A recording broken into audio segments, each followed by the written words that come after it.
বহতীশ্বৰৰ পাৰঘাটৰ লেচিৰ দাদাগিৰি প্ৰায় ৬০ জন ছাত্ৰ-ছাত্ৰীক বিদ্যালয়ৰ পাঠদানৰ পৰা বঞ্চিত কৰিলে পাৰঘাটৰ লেচিয়ে। বহতীশ্বৰ হাইস্কুলৰ প্ৰায় ৬০ জন ছাত্ৰ-ছাত্ৰী আছে পাঠদানৰ পৰা বঞ্চিত। গোৱালপাৰা আৰু বৰপেটা জিলাৰ মাজমজিয়াত থকা কালাইছৰ জলজলি নদীৰ পাৰঘাটৰ লেচিৰ দাদাগিৰিক লৈ সৃষ্টি হৈছে এক চাঞ্চল্যৰ। ৰাতিপুৱা ভাত নাপাইতি বহতী এচি আৰু ৬ সীমানা চৰা ছাত্ৰ-ছাত্ৰীসকল বিদ্যালয়লৈ যোৱাৰ সময়ত পাৰঘাটৰ নাৱৰ পৰা ছাত্ৰ-ছাত্ৰীক লেচিয়ে নমাই দিয়াৰ অভিযোগ উত্থাপন কৰিলে ছাত্ৰ-ছাত্ৰীসকলে। তেওঁলোকৰ অভিযোগ কৰা মতে নাও ভৰা নিদিয়াৰ বাবে নাৱৰ লেচিয়ে নাৱৰ পৰা নমাই দিয়ে, যাৰ ফলত প্ৰায় ৬০ জন ছাত্ৰ-ছাত্ৰীয়ে বিদ্যালয়ৰ পাঠদানৰ পৰা বঞ্চিত হ'ব লগা হৈছে।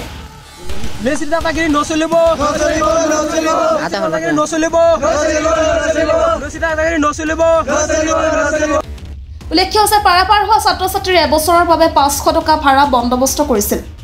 ১ বছৰৰ বন্দোবস্ত হৈছিল যদিও মাত্ৰ ৫-৬ মাহহে হৈছে আৰু দিন আছে। আৰু সেই আজি বন্দোবস্ত হোৱা ভাড়াখিনি ছাত্ৰ-ছাত্ৰীৰ ওচৰত লেচিয়ে খুজিছিল। ছাত্ৰ-ছাত্ৰীয়ে কৈছে যে আজি নাই অহাকালি দিম কোৱা সত্ত্বেও পাৰঘাটৰ লেচিয়ে নাৱৰ পৰা নমাই দিলে ছাত্ৰ-ছাত্ৰীক। ফলত বিদ্যালয় পাঠদানৰ পৰা বঞ্চিত হৈছে এইসকল ছাত্ৰ-ছাত্ৰীয়ে। আনহাতে বিপদসংকুল পৰিৱেশত যাতায়াত অব্যাহত ৰাখিছে এইখন টুলুঙা নাৱৰে ছাত্ৰ-ছাত্ৰীয়ে।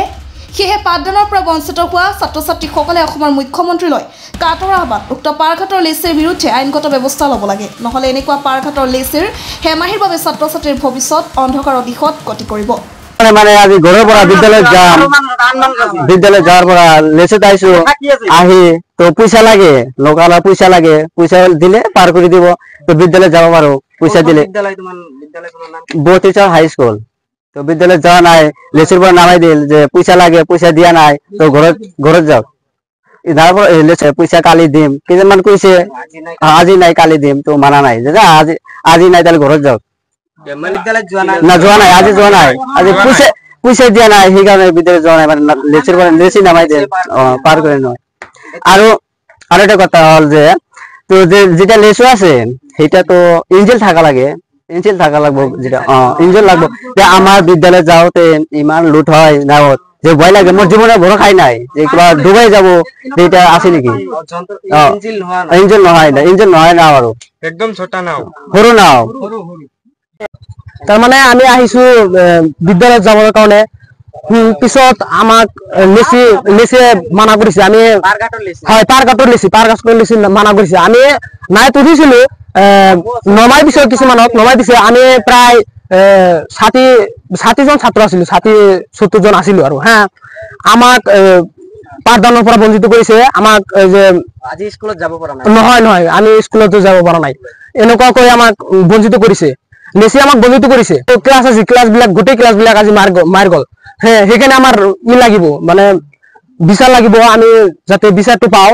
সেইকাৰণে আমি শিক্ষামন্ত্ৰীক মানে আমাক সহায় কৰাৰ কাৰণে মানে আশা ৰাখিলো। এতিয়া বিদ্যালয়ত যাওঁ, হ্যাঁ আগত যে আমি বিদ্যালয়ত গৈছিলো, হ্যাঁ আমি বিদ্যালয়ৰ পৰা পাৰঘাটত আহি উপস্থিত হৈছো। হ্যাঁ উপস্থিত হোৱাৰ পিছত আৰু যিবিলাক বাইক আহে, অন্য মানুহ আহে, সেইবিলাকক আউট মানুহ যিবিলাক আহে সেইবিলাকক আগতেই পাৰ কৰি যায়। আৰু আমাৰ ভোক লাগে, আমি পাৰঘাটত আহি বহি থাকো, আমাক পাৰ নকৰে, পিছত পাৰ কৰে।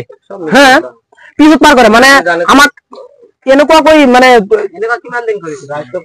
কৰিছে। মানে আমি পঢ়ি আছো, যিমান দিনলৈকে পঢ়ি আছো, হ্যাঁ মাজে মাজে এনেকৈ হয়, মাজে মাজে এনেকৈ কৰি থাকে। বহতীশ্বৰ হাই স্কুল শৰ্মা যাতে আমাক সেইটো সহায় কৰে, হ্যাঁ আমাক এই শিক্ষাৰ পৰা বঞ্চিত কৰিছে, আজি পাঠদানৰ পৰা বঞ্চিত কৰিছে। এইটো আমি ন্যায় চাওঁ। আমাৰ এইখানে মানে আশা ৰাখিলো যে হিমন্ত বিশ্ব শৰ্মা যাতে এইটো আমাক কি কৰে সহায় কৰে সেইটোৰ ক্ষেত্ৰত। লেচি আঙুর নাওর পর নামাই দিছে, আমরা আজ স্কুলত যাব পারা নাই। নাওত উঠেছিলাম, আঙ্গের গার্ডে কেদা নামাই দিছে, আমরা টাকা দেই নাই। আমরা কইছিলাম যে মঙ্গলবার দিন টাকা দিব, আঙ্গের কথা মানে নাই। আঙ্গের নামা দিলে কি ওর জন্য যদি টাকা দিছে হেডিক নিয়ে গেছে, আঙ্গের নিয়ে যা নাই। News desk report any live. খবর মানে এনি লাইভ 24/7 আৰু এনি লাইভ ডিজিটেল। যিকোনো খবৰৰ বাবে যোগাযোগ কৰক 9387734920 আমাৰ এই নম্বৰত।